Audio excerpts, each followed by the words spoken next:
Okay, now let's focus on the input tag. We said that the type attribute specifies the type of gadget or control that this element will create. Let's start with text.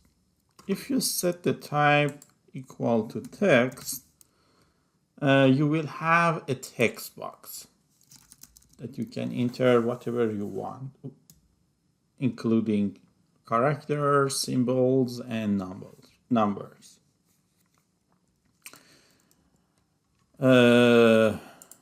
I said that if you want to send the value of the text box to the server, you need to assign a name for it. For example, fname. And you can assign a default value to the text box by using the value attribute. Whenever the browser loads this page, you will see this default value inside the text box. Let me delete that. Also, you can add some comment to the control. This comment will be shown when the control has nothing in it, like enter your name. And whenever user enters something,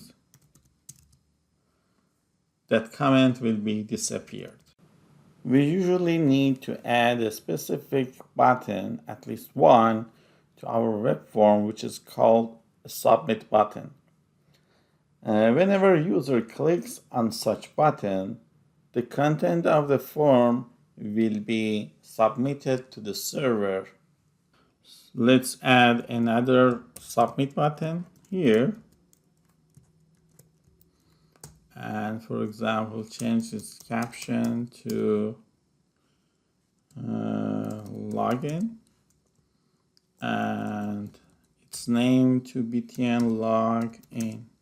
Also, let's change the for method to get because we want to see what parameters will be sent whenever I click each of these buttons. Whenever I click register button, you see the value btn underline sub equal register, and whenever I click login, you see btn login equal login value in the parameters, and you don't see the other one. So in this way, we can find that which one of the buttons on the user side was clicked.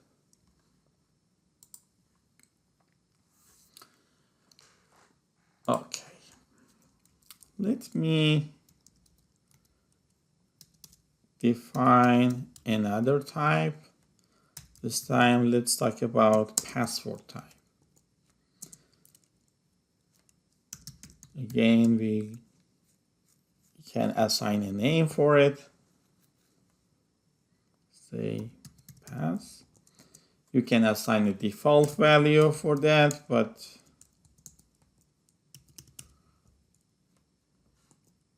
this time you see whatever you assign to the control of type password are masked and user cannot see it, but you can see how many characters were already there.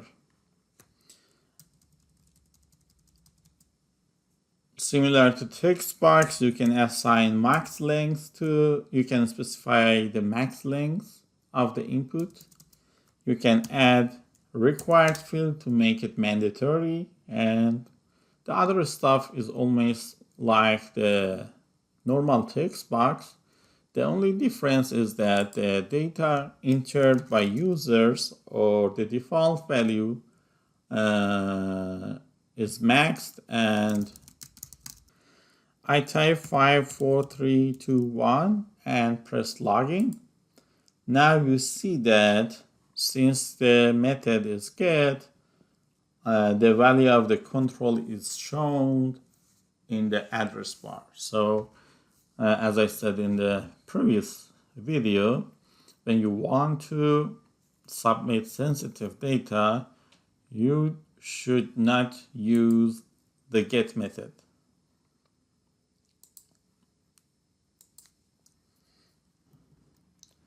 There are other type of special text box that you can create by input tag. Let's see some of them.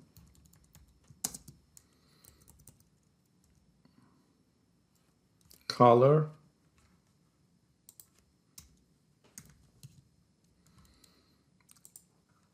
Allows user to select the color.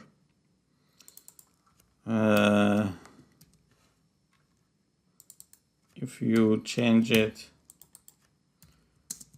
to date, this will change to a specific text box that user can select or type a date inside it.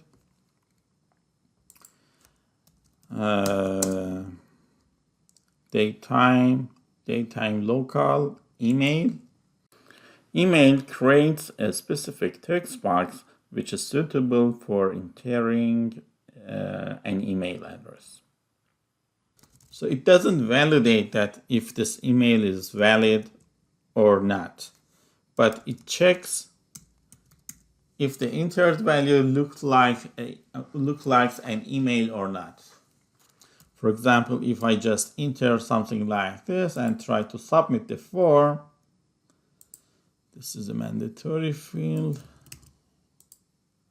Here it says that please include an @ in the email address, because we know that in every email we must have one @ character. And as you see this time, it says that please enter a part following @. And it says that this email address is incomplete.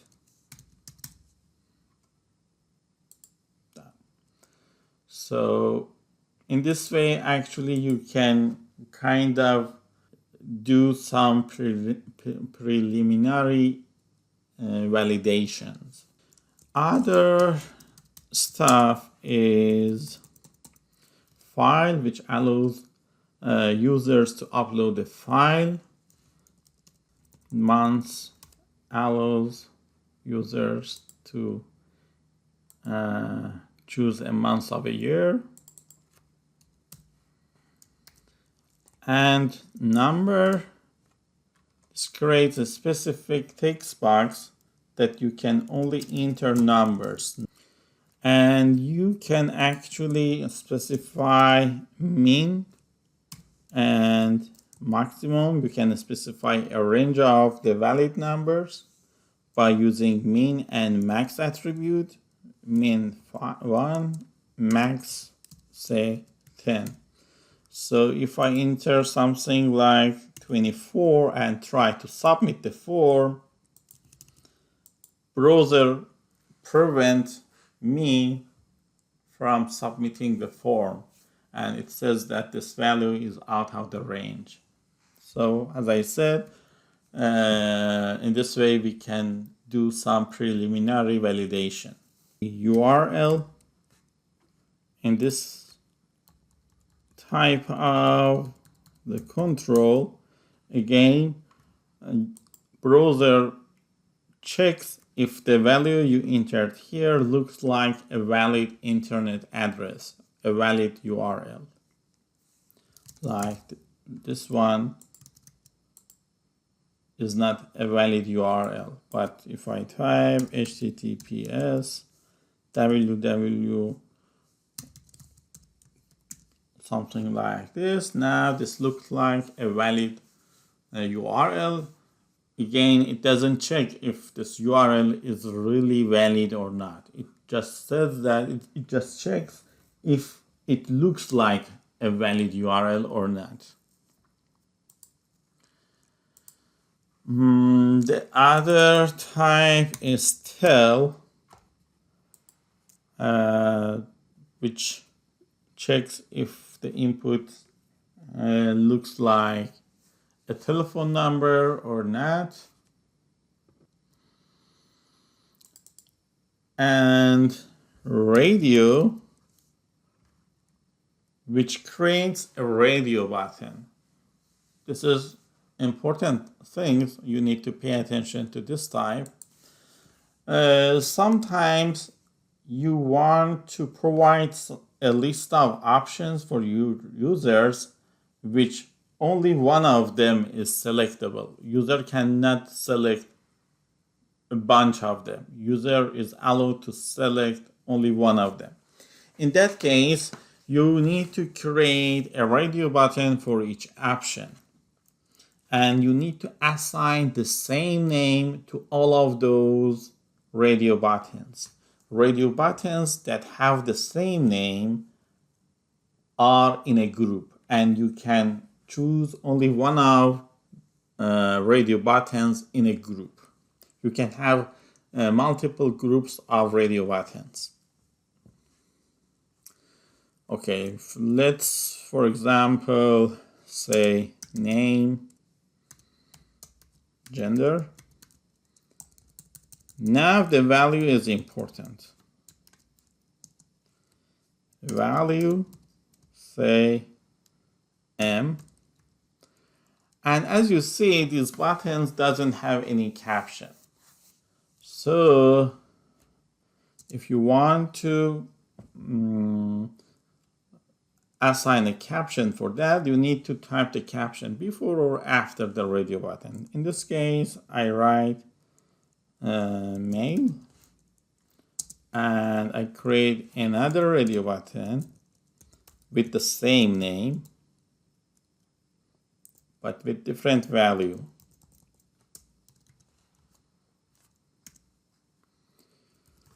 Let me delete this one. Now look at this. I can only select one of them, not both of them. If they had different names, user can select both of them. So make sure to assign the same name for a group of radio buttons. Let me create another set of radio buttons.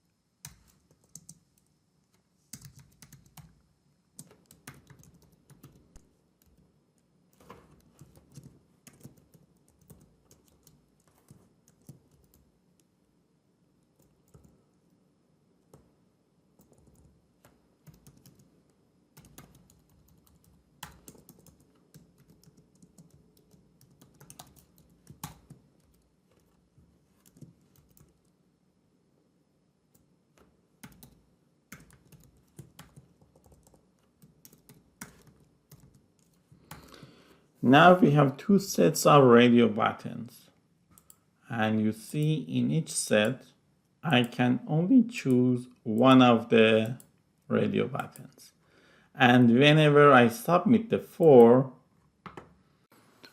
only the value of selected radio buttons are sent to the server. For example, I select mail and remote. Whenever I submit it, you see gender equal M. You don't see gender equal F here because I selected the first one and its value was M. Also, for the work preference, I selected remote and its value was remote, so you see the control name WP and its value is remote. Another control that you can create with input is checkbox.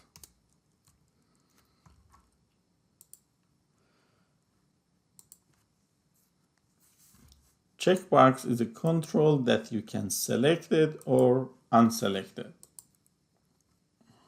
for example. And as you see, it doesn't have any caption. If you want its value to be sent to the server, you need to assign a name for it. Here, let's say work preference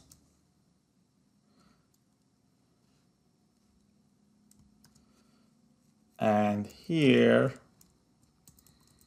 you want to create a bunch of controls that users can select any of them, not only one, any of them.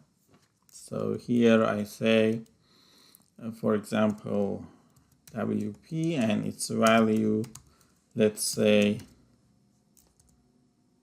online.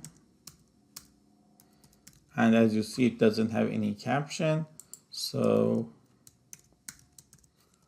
you need to type whatever you want as the label of this control. Let's say online, another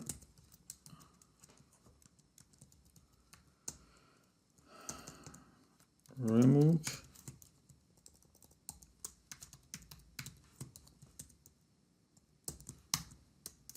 hybrid.